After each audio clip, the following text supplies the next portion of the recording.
Benvinguts a Europa, l'espai de Mola Televisió amb l'actualitat més destacada de la Unió Europea. Avui comencem amb escoles que no fan prou esport. La majoria dels europeus preguntats sobre aquest tema opinen que el nombre d'hores dedicades a l'esport en els centres educatius és insuficient i diuen més coses.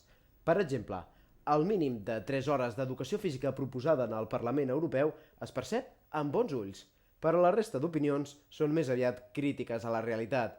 Marginació de l'educació física o un segon pla d'importància respecte a les altres assignatures, manca de material o d'infraestructures, mala gestió de les classes.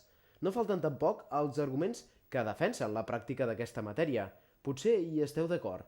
Com deia una de les enquestades, l'exercici reuneix una sèrie de valors com el joc en equip, l'esperit de competició i la diversió en grup en contraposició a la manca d'educació o a l'individualisme, volíem dir, d'altres formes d'entreteniment. A partir del proper 1 de gener, Xipre i Malta s'incorporen a la zona euro. Amb aquests països seran 15 els estats de la Unió Europea que compartiran una única moneda. És la segona ampliació de l'eurozona, després de l'entrada d'Eslovènia a principis de l'any 2007.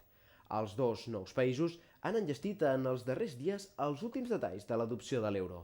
D'entrada, la majoria de monedes ja es troben en terres malteses i xipriotes. Encara més, els ciutadans ja tenen a les seves mans, gràcies als primers kits d'euro, les monedes. Us en recordeu d'ells? Unes petites bosses amb cadascuna de les monedes d'euro de diferents valors. Amb tot, la població tem que molts empresaris aprofiten el canvi de moneda per encarir preus.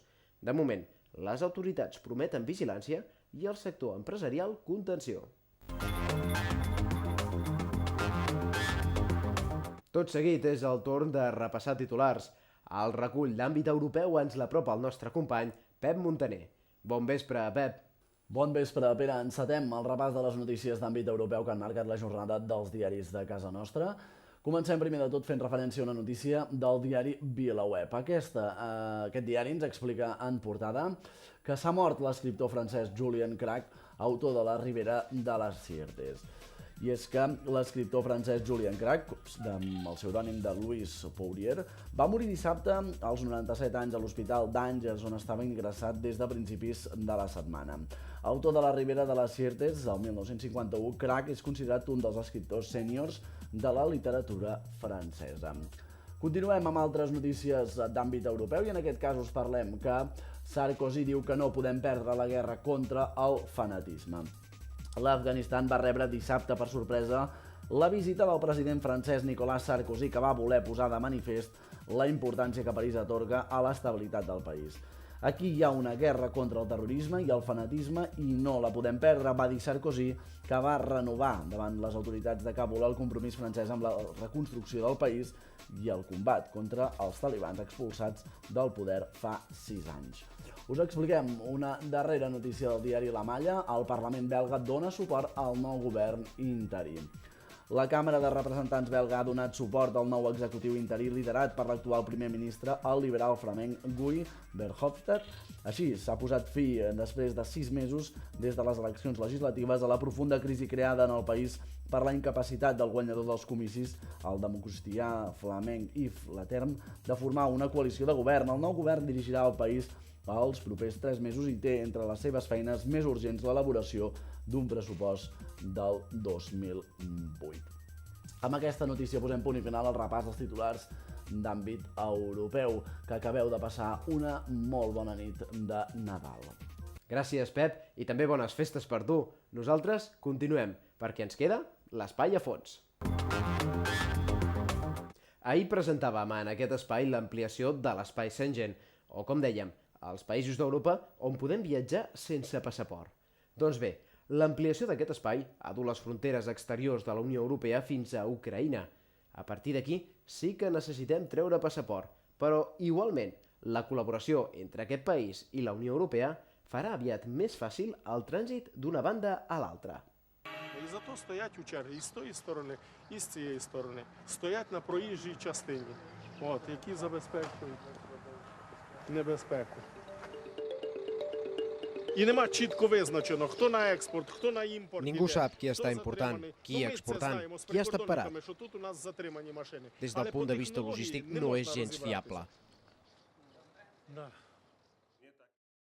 La Unió Europea subvenciona la policia fronterera i duanera ucraïnana per construir una nova terminal de càrrega pròxima a les actuals instal·lacions del pas fronterer.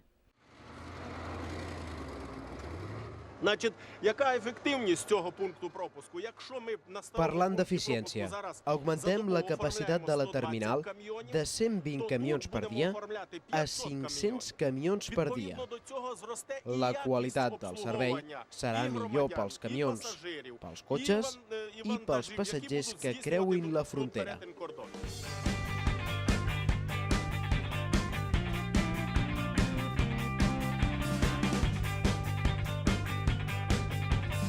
У нас кажуть, що пункт пропуску – це є лице держави. Aquesta cara donarà la benvinguda a milers d'europeus quan visitin el país, especialment durant l'Eurocopa del Futbol 2012, que organitza Ucraïna conjuntament amb Polònia. El futbol mou masses i fronteres. És el primer cop que dos països s'uneixen per organitzar un esdeveniment d'aquestes característiques. La frontera a l'est d'Europa queda, per tant, fixada, però es torna més accessible i coneguda. I amb la mirada posada a l'est, acabem el programa d'avui. Ens tornem a veure demà, a la mateixa hora. I recordeu de visitar la pàgina web de Mola Televisió si voleu repassar alguna dada. A l'enllaç al blog del programa trobareu tota la informació i els vídeos d'Ia Europa. Gràcies per acompanyar-nos, bon Nadal i fins la propera.